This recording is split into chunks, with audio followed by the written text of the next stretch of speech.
This is Kelly Hill, Executive Editor for RCR Wireless News. I'm here at WIA headquarters in Arlington, Virginia with Jonathan Adelstein, who is President and CEO of the Wireless Infrastructure Association. We're going to be talking a little bit about the Wireless Hall of Fame. How are you? Doing great. Thanks for coming to Arlington. Absolutely. Glad to be here.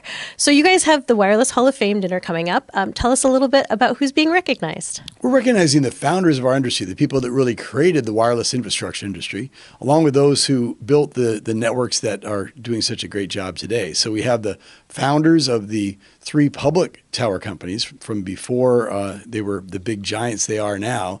We have Steve Dodge from American Tower, who's going to be introduced by Jim Takelet, who's the current CEO of American Tower. Mm-hmm. We have from Crown Castle, John Kelly, who is the CEO and one of the big originators of the company and somebody who drove it to its big size that it's grown to, mm-hmm. introduced by the current CEO, Jay Brown. Mm-hmm. And we have, as in SBA, Stephen Bernstein from SBA, introduced by the current CEO, Jeff Stoops.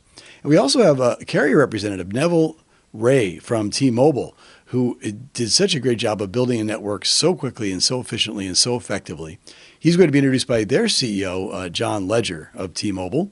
And we also have Jose Mas of MasTech, who is somebody who took a very large services company and turned it into a wireless giant, one of the largest services companies in the wireless infrastructure business under his leadership.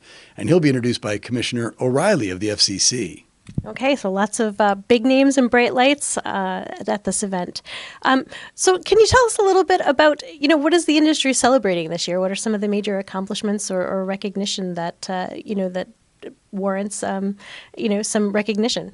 Well, the Hall of Fame looks back to the early days of the industry and the recent rapid growth of the industry. We had a fairly new industry. Most of them that started maybe 20, 30 years ago as an independent industry like this one haven't grown to this huge size. You have massive market cap now. You have really companies that have matured.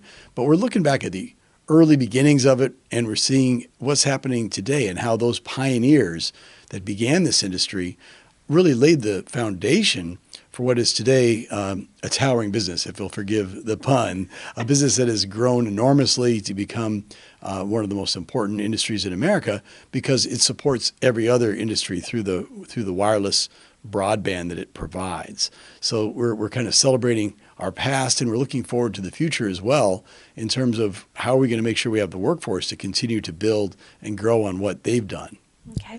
Now, you brought up workforce, and I believe that there is a tie-in here with workforce and training for a 5G world. So tell us a little bit about how that ties in. Well, all the proceeds from this dinner, and we have a number of very generous sponsors that are supporting us, are being used to fund training and education and apprenticeship efforts that we as WI have undertaken to try to make sure we have a strong workforce in the future, that we have the right kind of training. And we've established the Telecommunications Education Center to train people. We have apprenticeships available for those who want to use them. And we've created a program called the Telecommunications Industry Registered Apprenticeship Program that has 1,700 commitments for apprentices, 23 employers that are getting engaged in it.